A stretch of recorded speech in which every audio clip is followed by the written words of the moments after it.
Welcome back to the Think, See, Listen channel, where I give it to you raw and uncut and uncensored, unedited, and completely unprofessional.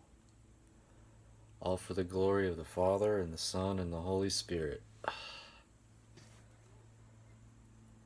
Holy Trinity, one in essence and undivided.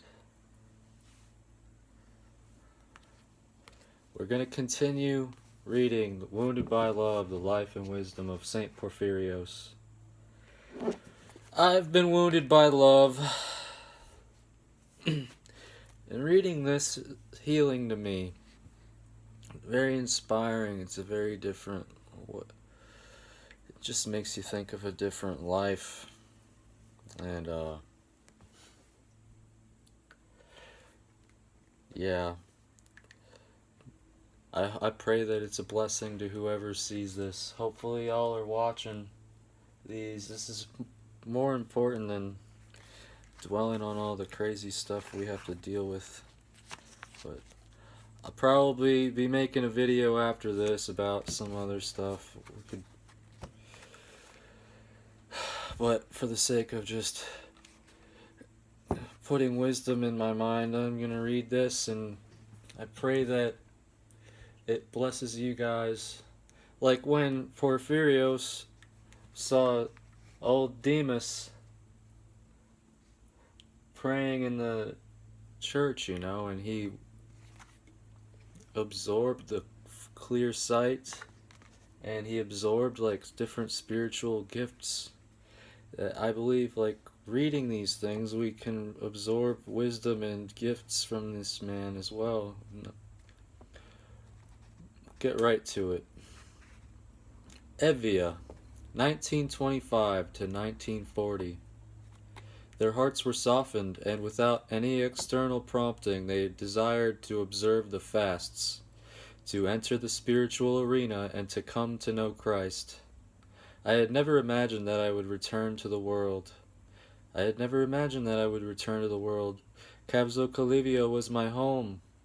It is true that I had asked God to send me an illness, and He gave me an illness, but I said, "It's all very well, God, that you gave me the illness, but not that you take me away from the holy mountain." But take me away He did. I left because of my illness, or rather, they sent me away.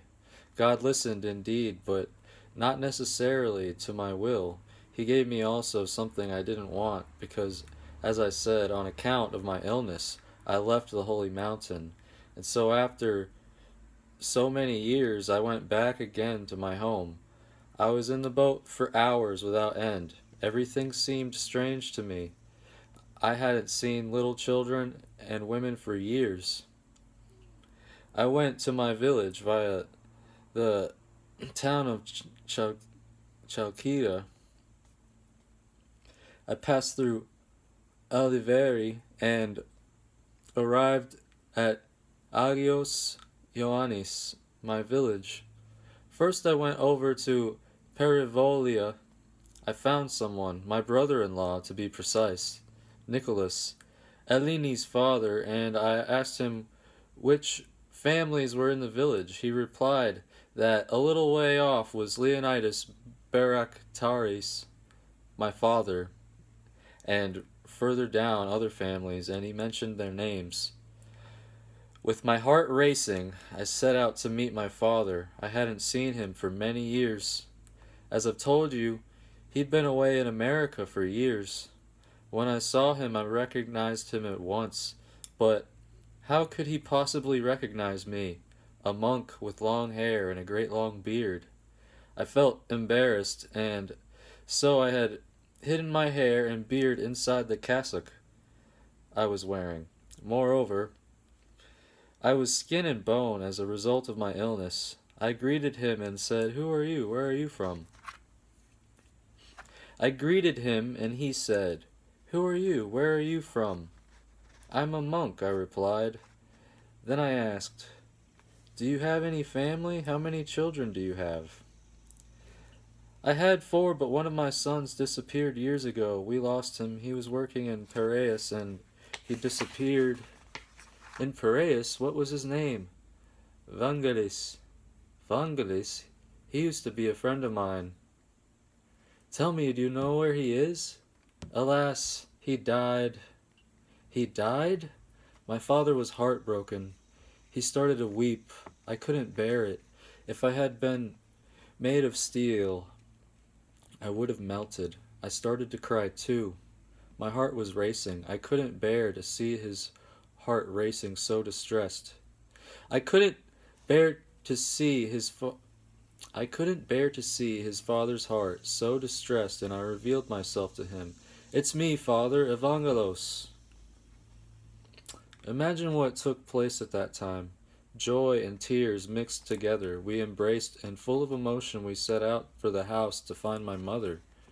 My mother, however, was unforgiving. When she saw me, she scolded me mercilessly.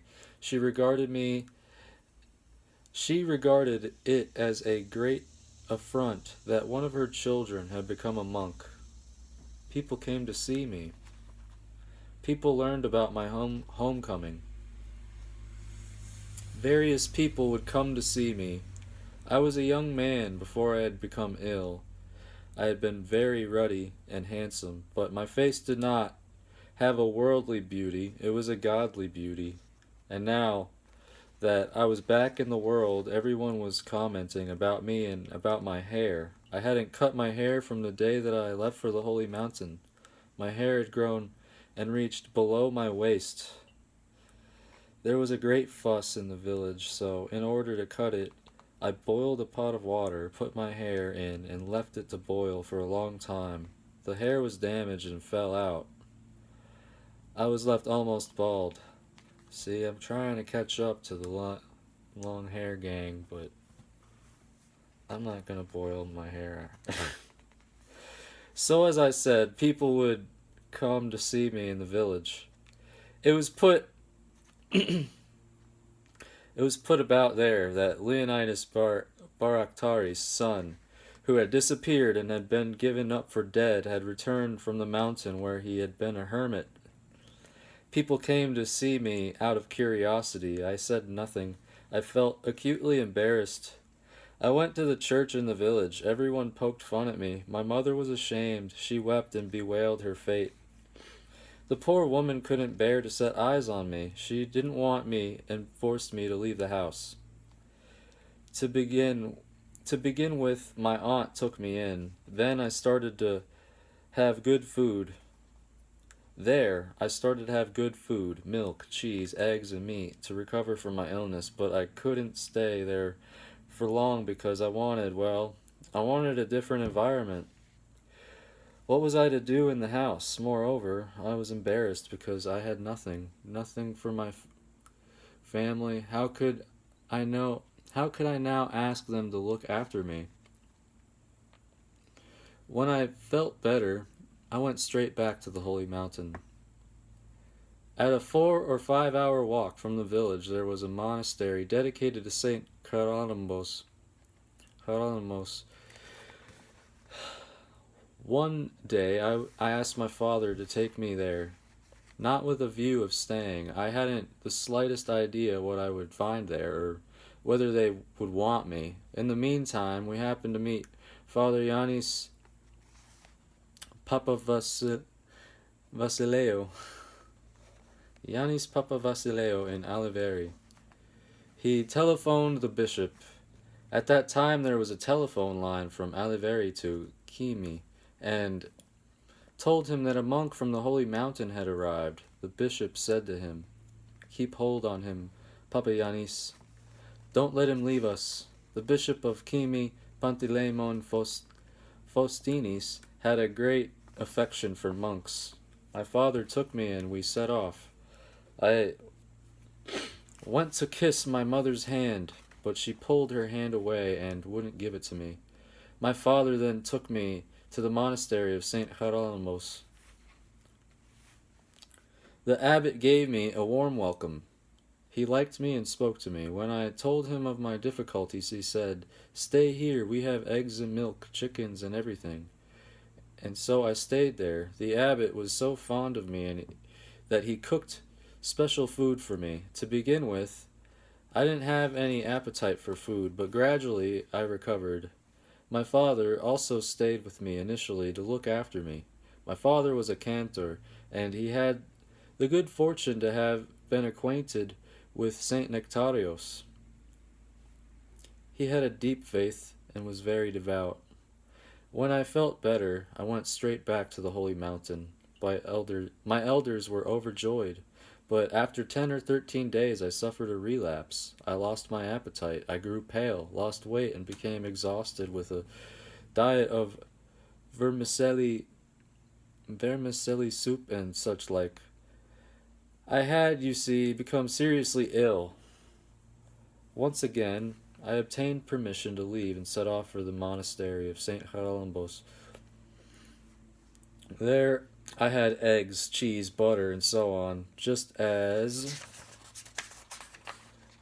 before. Once again, I recovered and gained strength after 3 months, and after 3 months I returned once more to the holy mountain. 3 times I went and returned, but each time after 10 to 13 days I suffered a relapse. The third time my elders said to me, "We have a responsibility for your health. We can't keep you. We love you and we want you, but God is showing that you must leave so that you don't die." Indeed, they added, "We love you, and if ever God grants you the possibility, and we believe that He will help you get well, and you wish to come here, then find another boy like yourself. We want you." And they sent me away. They said to me, "We're afraid the other monks will blame us if you were to die here.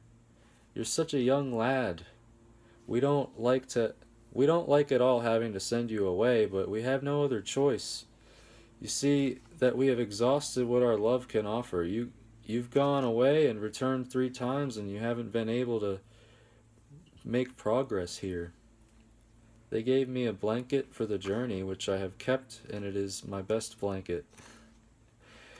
It's the one I had in my cell. I made prostrations on it. I slept on it. I wrapped myself in it when I was standing to take a nap upright. That is, I slept awake. On that blanket I did all my spiritual exercises. And so I left the holy mountain for good. I went to Saint Haralambos. All the people there wanted me. They were fond of me and were pleased that I had returned. Once again, I started to eat milk, butter, and eggs. Let me tell you something important that I remember. There was a monk on the holy mountain who was called Father Joachim, and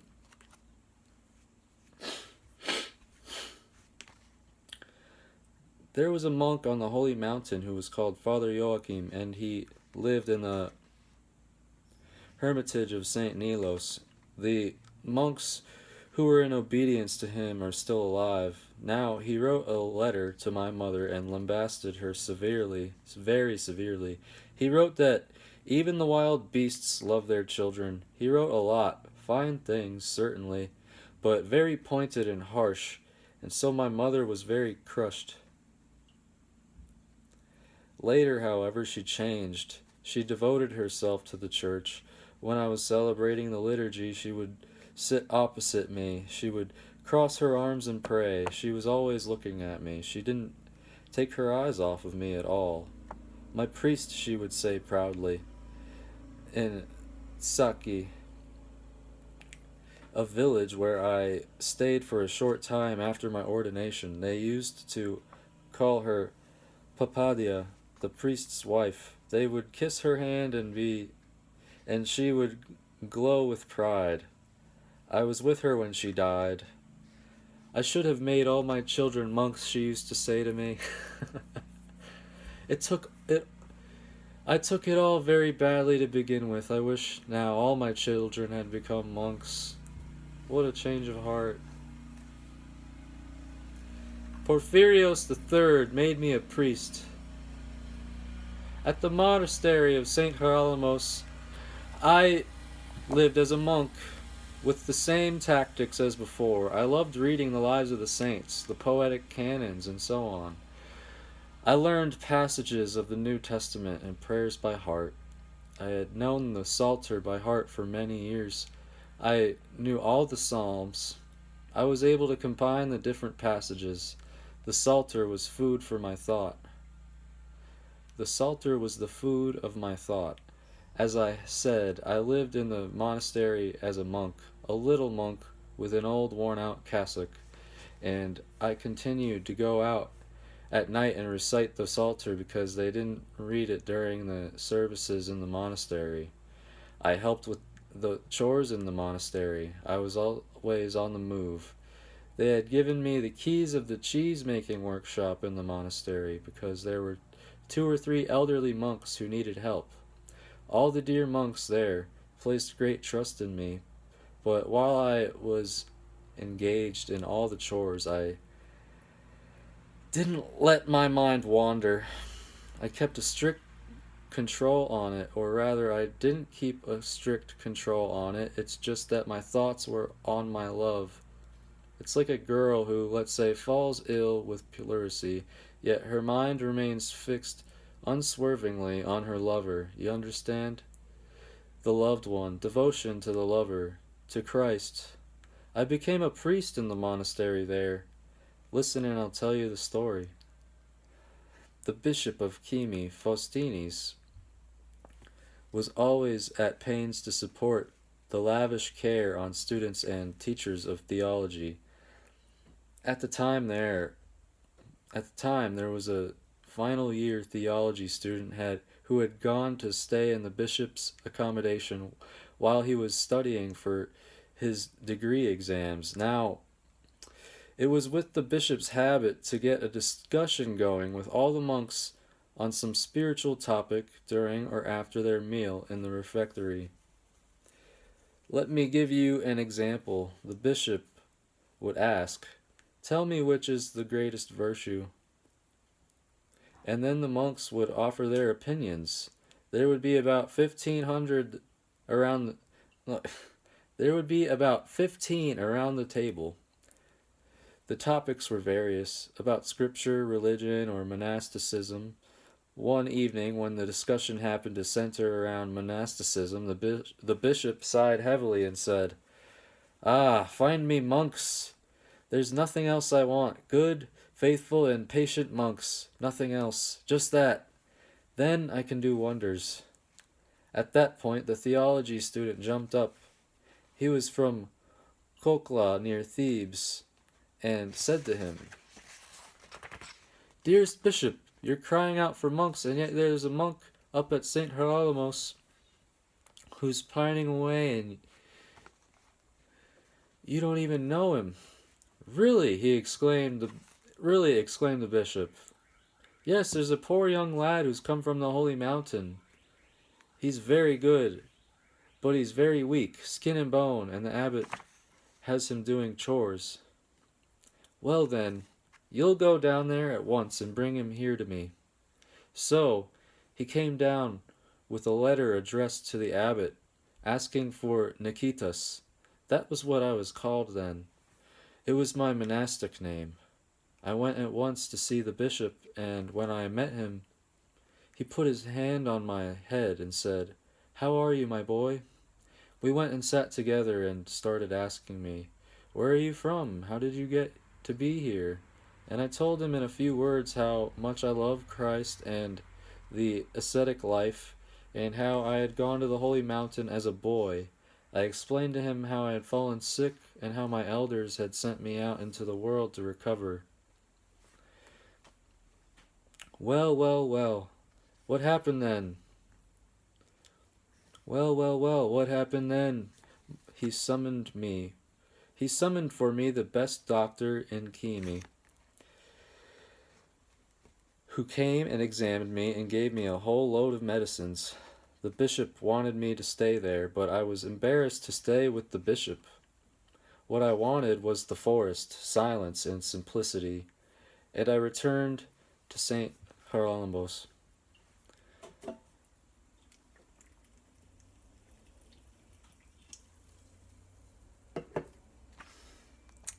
The bishop visited the monastery regularly. The dear old man was very saintly. I recognized his saintliness with my charisma. One day, he had come to Saint Hierolymos, and I heard him speaking and I liked very much what he said. I had never heard someone preaching a sermon in my life. The bishop had established a charitable foundation which he called the Holy Order of Saint Pantaleimon, and occasionally he would visit the monastery along with the children belonging to the order. On another occasion, the bishop came to the monastery along with the Archbishop of Sinai, Porphyrios III. It was then they made up their minds to make me a priest. As you will understand, I don't want to become a priest. I didn't want to become a priest. I had learned that the right thing to do was to seek to remain as a monk and not to strive to become a priest or a bishop. And then when people start telling you to be ordained, you leave. That's what I knew. In the end, however, Porphyrios III made me a priest and gave me his name. I had fired him with enthusiasm, but by the grace of God I revealed to him something personal about him as we were taking a walk on the hills together, and he said to the bishop, "Make sure you don't lose him." At the time, I was 20 years old. I didn't want to become a priest, but I couldn't avoid it. The bishop insisted so much, and the bishop is in the type of The bishop insisted so much, and the bishop is in the type of Christ. You can't continuously repudiate your bishop. You can't damage your relationship with your bishop. Otherwise your prayers don't rise to heaven. They remain fruitless, and so they made me a deacon on the feast day of Saint Porphyrios, and a priest the day after on the feast of Saint Pantaleimon. We know Saint Porphyrios. We love Saint Porphyrios.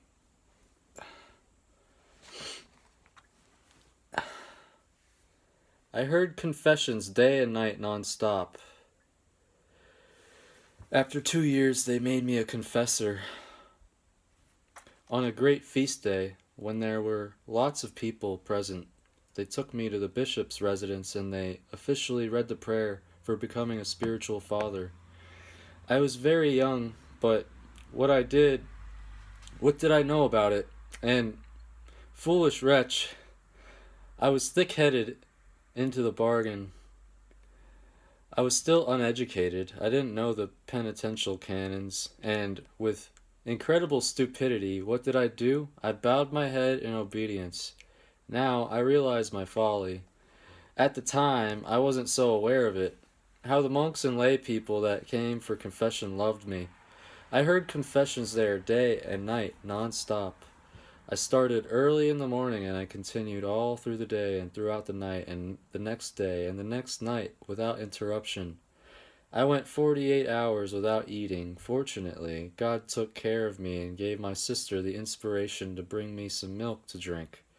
There was a stairway with lots of steps leading up to the confessional, and the people would come up to make confession. They waited all night long for their turn. When they left, they would say to each other, "Now there's a priest who's a knower of hearts." I remember they used the Albanian word for priest, priftis. I stayed there for 15 years. When they would come, I used to ask questions. I would ask, "How old are you? Whom do you live with?" One would say, "With my wife." Another would say, "With my parents." And another, "I live on my own." Then I would continue, "What have you studied? What's your job? How long is it since you made confession? How long is it since you received Holy Communion?" And so on. And then, depending on what he said to me, I would speak to him a little, and because there was a queue waiting outside, I would say, "What do you remember now, my child? What do you feel is weighing on your soul, on your conscience? What transgressions have you committed? What sins?" And he would gradually begin to confess his errors, and I would help him along a little, having told him first that Truly, he must say everything just as he feels it.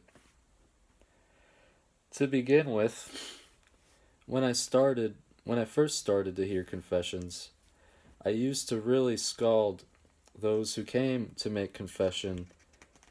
I used to have at my side St. Nicodemus's Confessor Guide. When someone would come for confession, if he confessed a serious sin, then I would look up the book and would see what it wrote. Not to receive Holy Communion for 18 years. I didn't know. I was inexperienced, and so I imposed the corresponding penance. Whatever the book said was law, but when the people would come back the following year, they would come from various places, from various villages, from far and near. And when I asked them, how long is it since you made confession, they would answer, I confessed to you this time last year. Then I would ask, and what did I tell you? They would reply, you told me to do 100 prostrations every night. And did you do them? No. Why not? Well, you told me that I couldn't receive communion for 18 years, so I thought to myself, since I'm damned anyway, I might as well forget about the whole thing. You understand? Then another person would come and say the same thing, so I thought, what do I do now?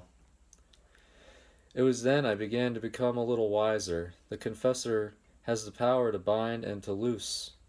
I remembered one of Saint Basil's rules, and I took that as my basic guideline and changed my tactics in confession.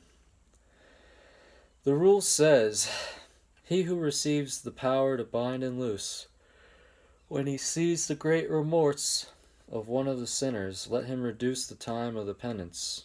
Don't let him judge the penances in terms of time, but in terms of disposition.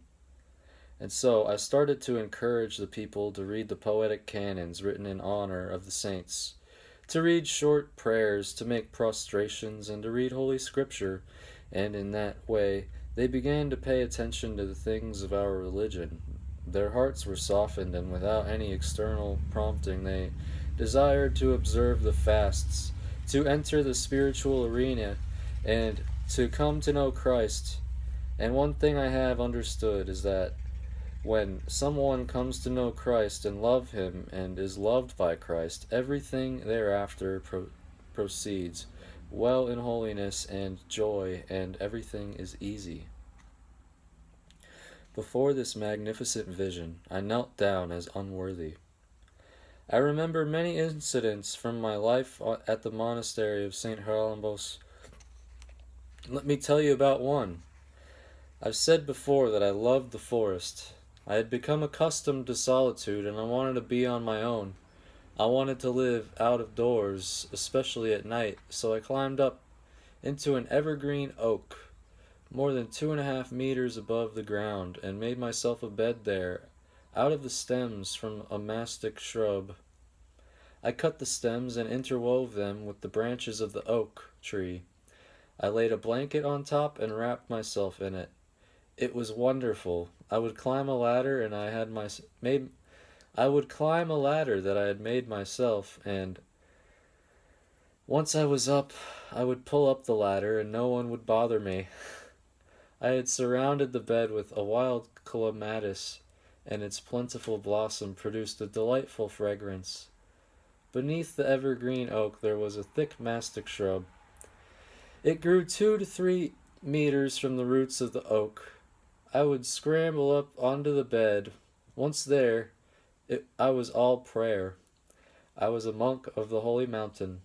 What I desired was solitude, and the Psalter, and also Lord Jesus Christ.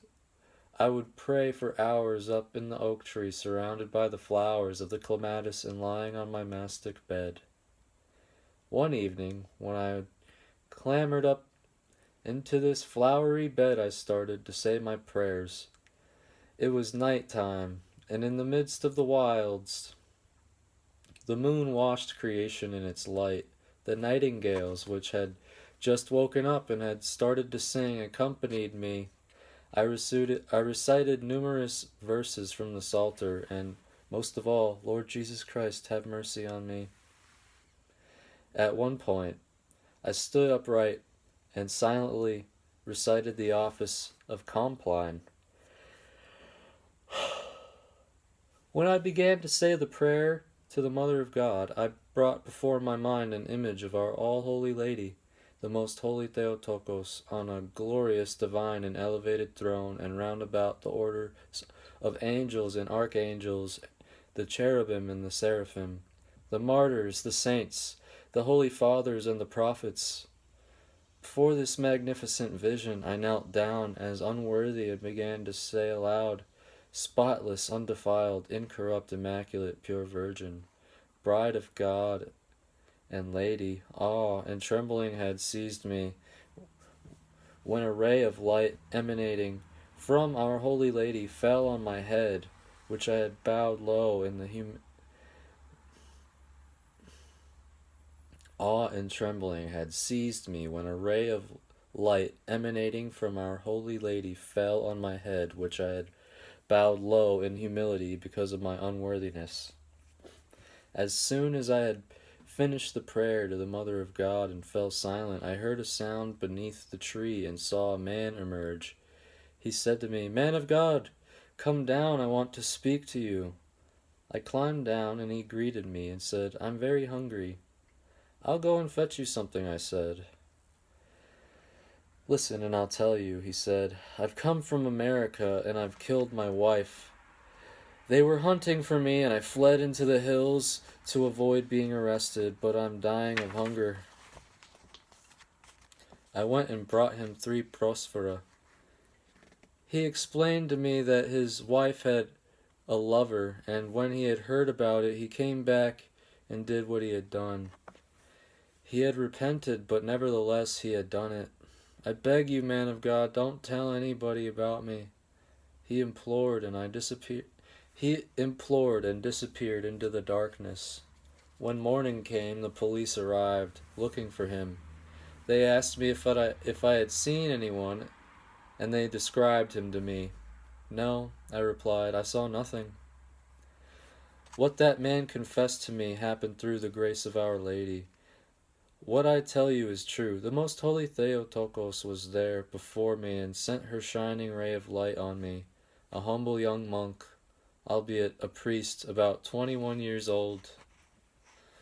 Come and let's do a blessing of water."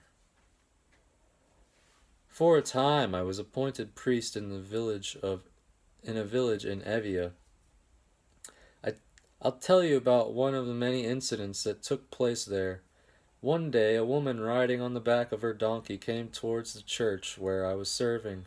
As soon as she saw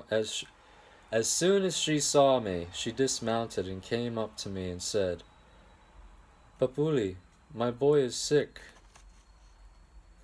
"What's the matter?" "He lost his voice." "Has he been like this for long?" "Yes, he doesn't speak at all." The boy was about 18 years old. I took my priest's stole and went down with her into the village. I arrived at her home. I saw the boy, who quite genuinely wasn't speaking. I said to her, "Come and let's do a blessing of water." She pulled across a chair and set a bowl of water and a towel on it. I started to read the service. The boy stood dumbly by. I finished the blessing and started to sprinkle the water around, singing, "Save, O Lord, your people." When I then touched the boy on the forehead with the cross and the spray of basil, he said to me, "Thank you very much."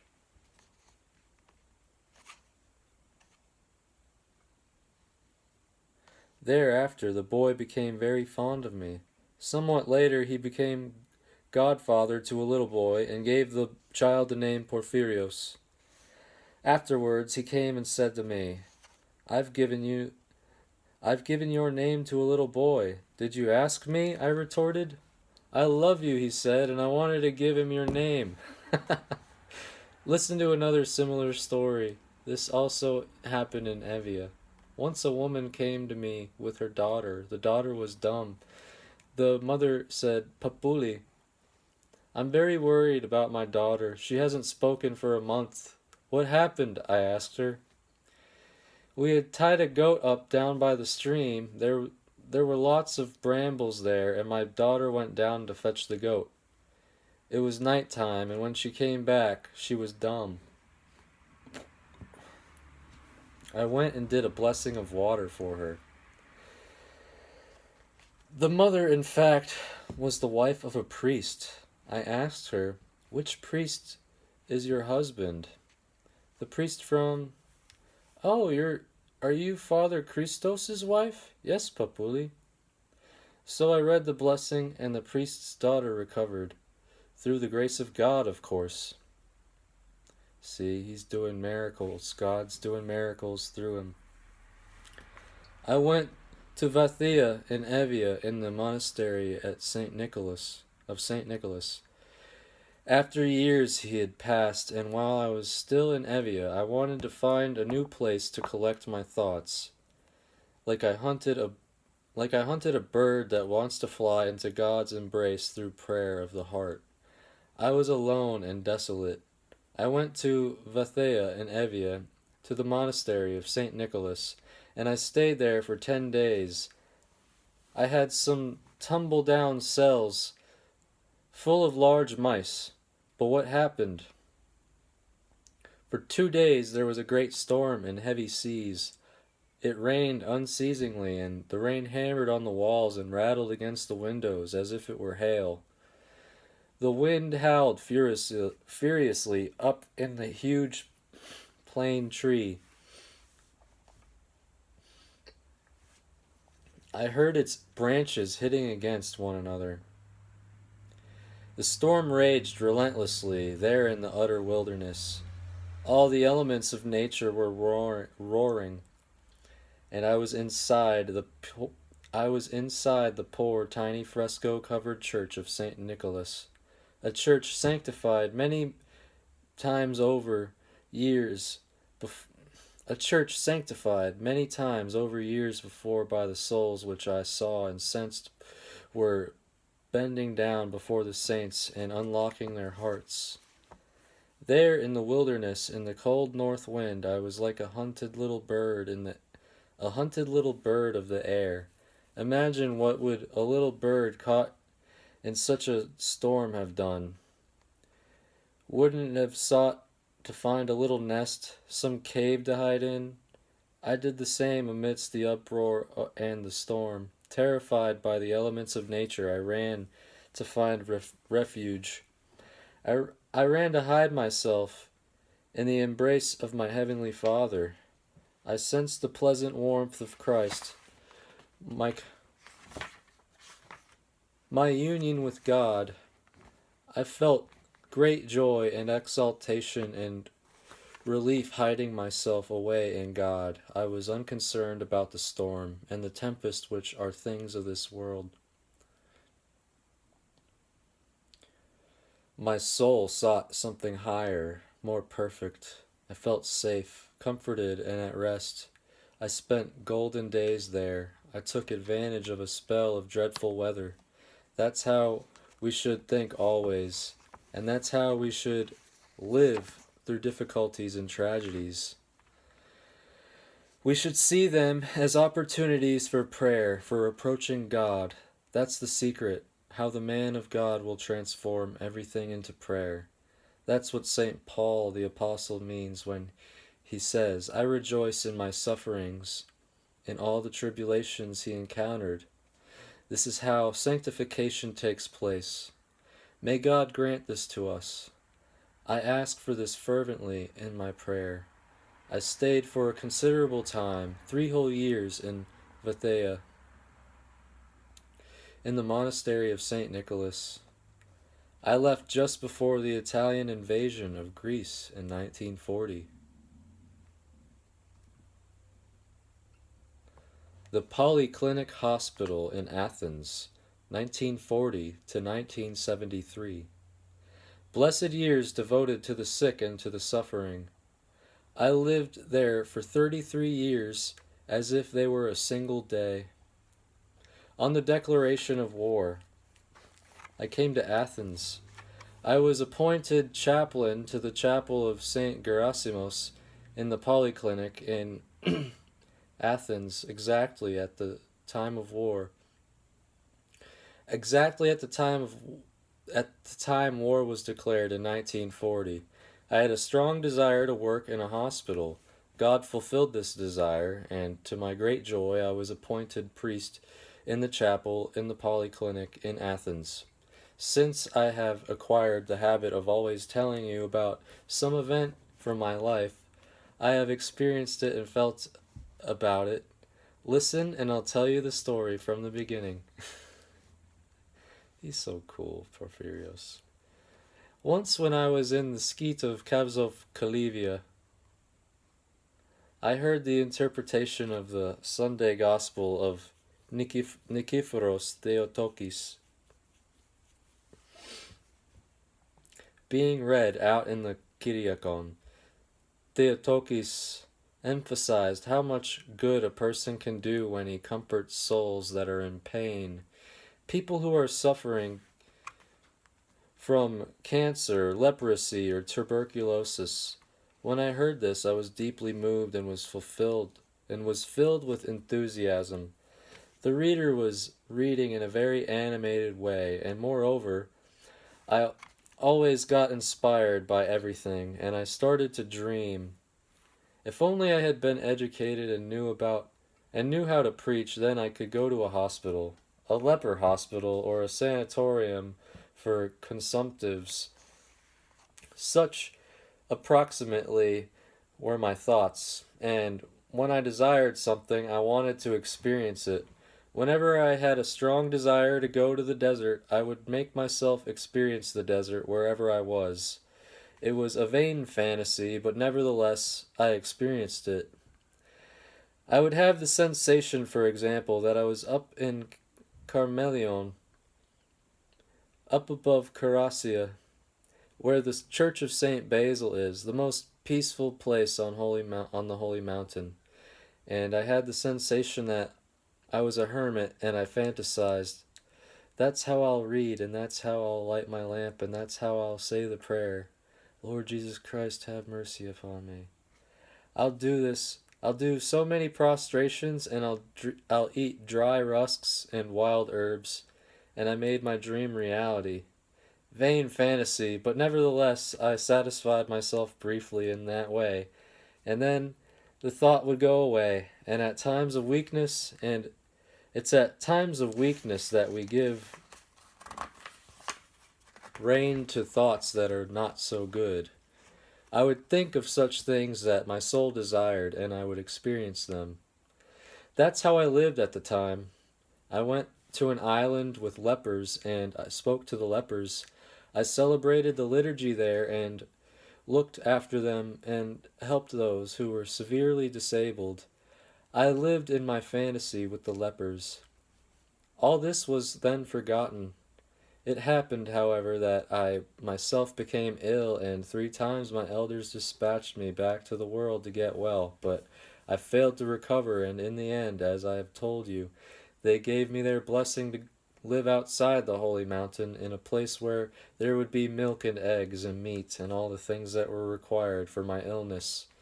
For that reason, I went to the monastery of St. Hieronymus in Evia and stayed there for about 15 years.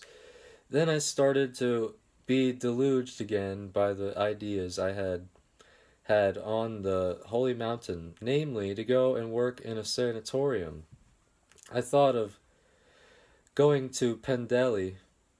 An acquaintance of mine had told me that they were in need of a priest. The sanatorium in Pendeli at that time was full of people suffering from consumption. I went to the director of the hospital, and he told me, we've just appointed someone, Father. We've just got ourselves a priest. I told him about my yearning to work in a sanatorium, and he said to me, yes, I understand. I had the same aspiration, and God brought me here. I then went down to Athens, and there I met a priest from the Holy Mountain who was serving in the Church of the Holy Cross at Stavros in the Spata area. I confided to him, Father Matthew, this is what I long to do. How should I go about it? Listen, and I'll tell you, he said. I was asked to go to a hospital, the polyclinic in Athens, but I didn't accept. I preferred to come here to Stavros. Would you like to speak to Professor Amilkas Alivizatos and ask if they will take you there? Let's go and see, I said. I went and saw, and my goodness, what crowds of people and hustle and bustle. I wouldn't be suitable for this place, Father Matthew, I exclaimed. Why wouldn't you be suitable? He retorted. And so we went to Professor Amilkas Alivizatos and spoke to him. Father Matthew and the professor said to me, "Come tomorrow." I went the next day and waited for the professor at his home. The maid showed me into the lounge, and I waited for him to arrive because he had gone out. I took out my New Testament, which I had in a pocket edition, and started to read so as not to waste my time. When the professor appeared, I closed the book. He came towards me. I greeted him, and he said, "What book was that, Father?" "The New Testament, Professor," I replied. "Have you studied theology?" "No," I said. "What education do you have?" "My first class of primary school, and I didn't learn much there. What I have by way of education, I learned in the desert, in the holy mountain, in Kavzokalivia. I had 2 elders I lived with." "Can you sing?" "Yes, I can sing." "I've got a church, but I don't have a priest," he said. "I'm constantly finding priests, and then they always leave." "I don't know, Professor. You must decide. I have a desire to serve in a hospital. It's a desire I've had from the time I was in the desert. When I had the desire then, I had no intention of leaving the holy mountain. Honestly, I never really thought of leaving the holy mountain to work in a leper hospital, but because I liked the idea when I heard it, I wanted to experience it, and I experienced it in my fantasy. However, God has now granted me the possibility, and can I now make the thing of a fantasy a reality? He asked me, "What bishop have you been under?" I replied, "The Bishop of Kimi." The professor then went through to another room and telephoned the Diocese of Kimi.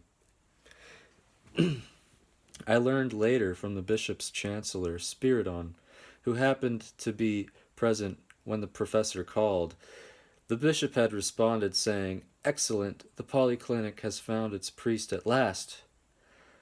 Amilkas returned and said to me, "We must go and have you celebrate the liturgy."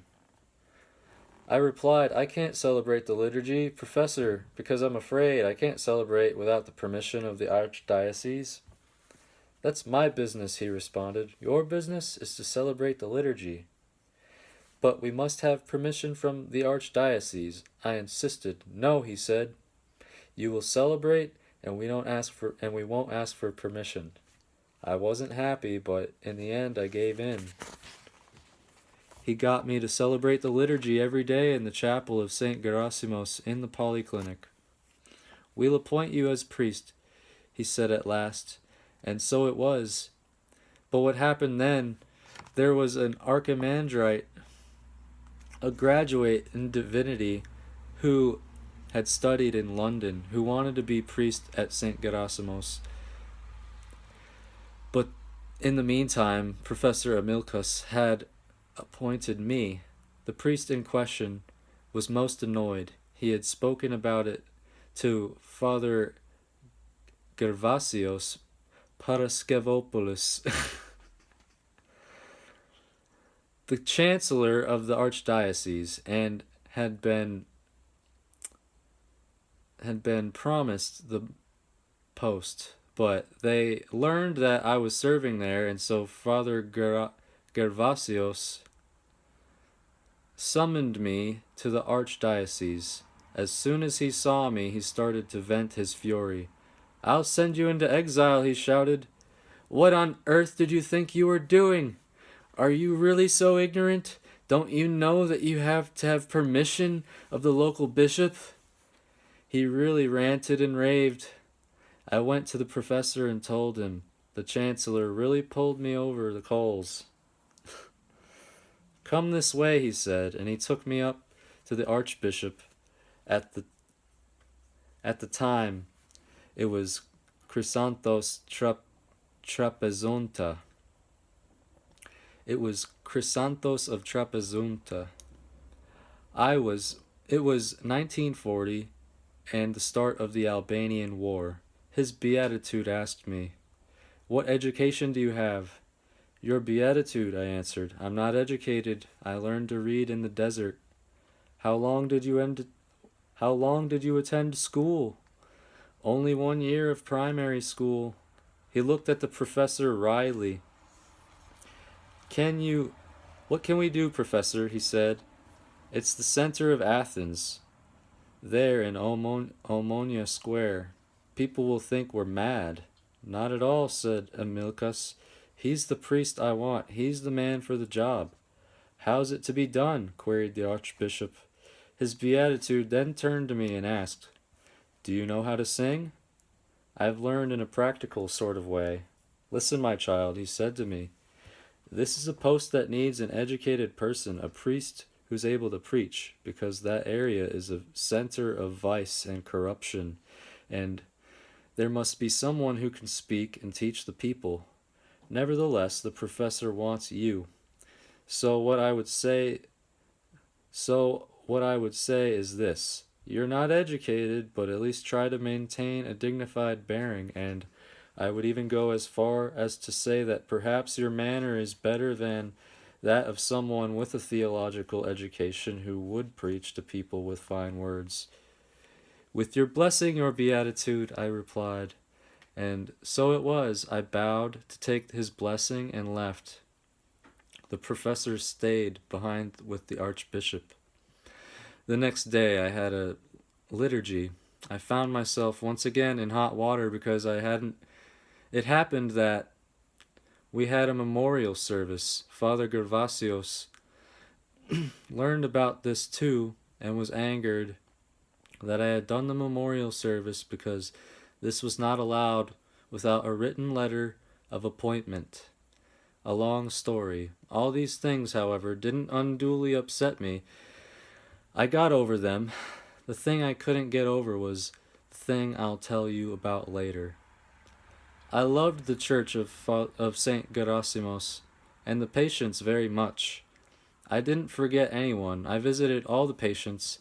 After the Divine Liturgy, I went round all the wards, and when I didn't have a Divine Liturgy in the morning, I would hear the confession of all those who were waiting and then go to visit the sick. I lived there for 33 years as if it were a single day. I had a joyous, carefree life. I was so unknown and inconspicuous there in the polyclinic that when I was very tired at midday and had lots of work in the evening, I wouldn't go home, but would stay there, and no one would pay any attention to me.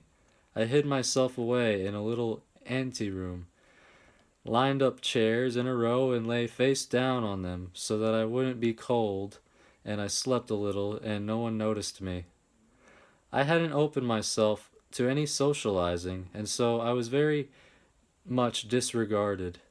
I was uneducated, insignificant, and poor. Other people were in charge of the administration of the chapel. I knew nothing, and yet I lived there for 33 years. Blessed years. Devoted to the sick and to suffering. It was put about that I was a good confessor, and so many came for confession. Many broken and crushed souls came to pour out heartfelt tears before Saint Gerasimos, and with what faith they would make confession.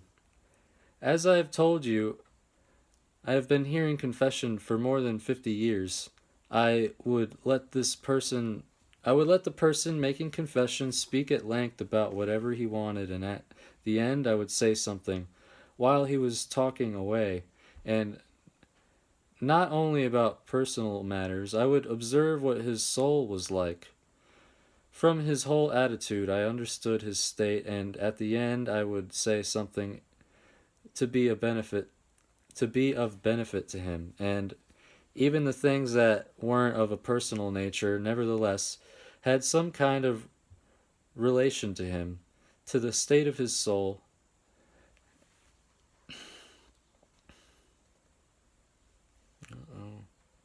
To the state of his soul. And all the people who came for confession were very happy with me because I didn't speak to them. And they said freely whatever they wanted to. And if there was someone who had little connection with the church or who mentioned to me some transgression of a somewhat more serious nature, I didn't draw attention to the matter particularly. If you make someone acutely aware of his fault, this provokes a reaction in him that makes him unable to give it up later. And at the end of the confession, I would say something about the serious fault that he had made an effort to bring himself to confess. Thus, I didn't show complete indifference, but nor did I emphasize it. It depended on the circumstances. I might even, on occasion, display indifference. At the end, I would say, "My child, for everything you have said, the Lord has forgiven you. Take care from now on, and be sure to pray that the Lord will strengthen you. And then, after so many days, go and receive communion." And so I wouldn't emphasize the specific fault. This is very important. Besides, the person is not exclusively responsible for his mistake.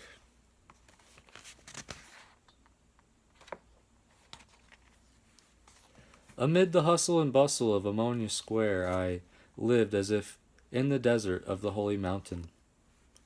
Amid the crowds, the people, and the hubbub of Ammonia Square, I raised up my hands to God, and I lived interiorly as if in the desert of the Holy Mountain. I would say to myself, "I'm not cut out for being in the world. I'm made for the desert. In the desert, whatever you do, no one knows you." And yet, I lived in the world. I stayed there where God had brought me. I loved everyone. I felt pain for everyone, and everything moved me. This is something that divine grace had given me.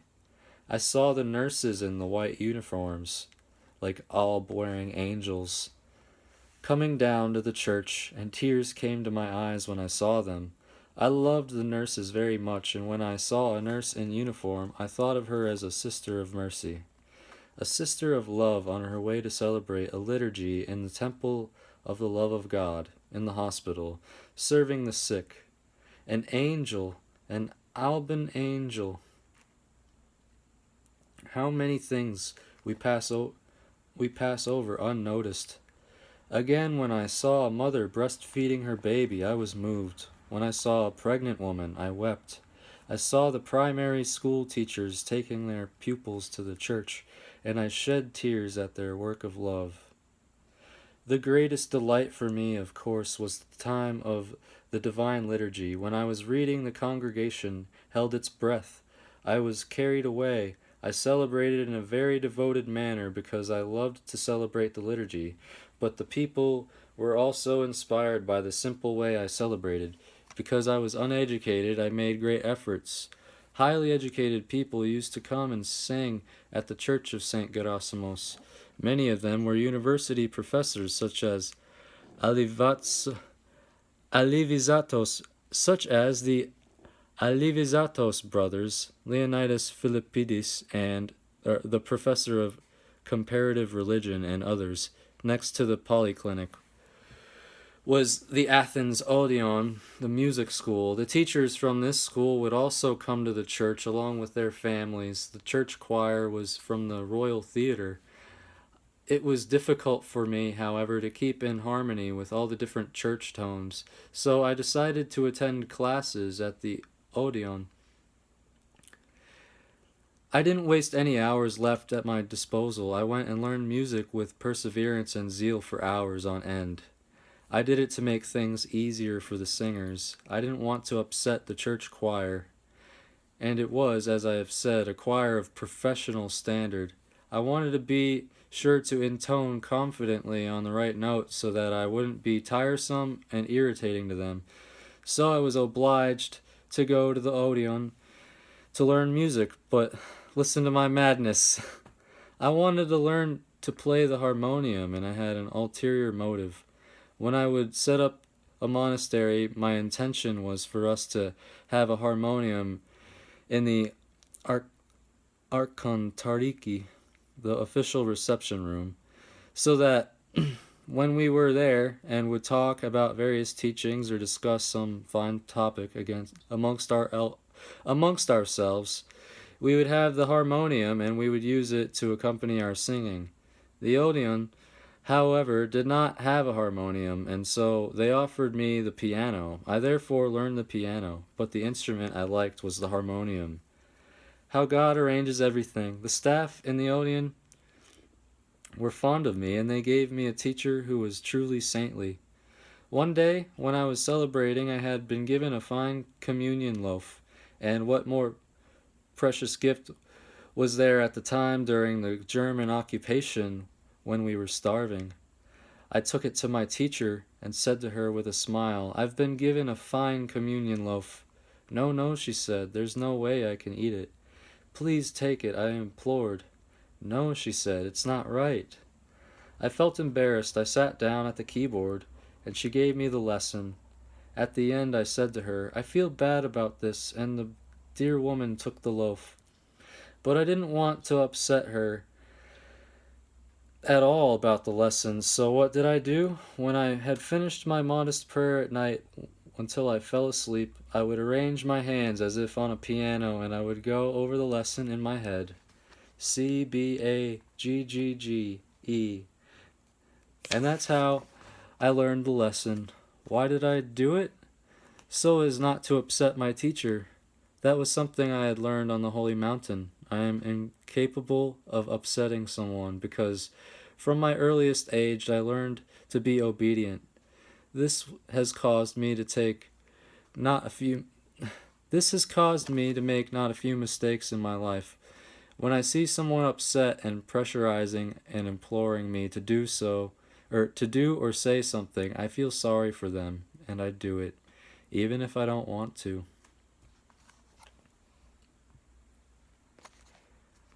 Saint Porphyrios is really cool. We'll leave it at that for now. I pray this has blessed you. If you've made it this far, God bless you. Drop a like and a comment. Let me know what you think. I love reading this book, The Life and Wisdom of Saint Porphyrios. I think he's such a cool saint. Cool friend and a cool hero to look up to. In so many ways. With his obedience and his character of his work ethic and all that. He's just a real cool guy. Anyway, God bless you. Thanks you listening out of here. See you later.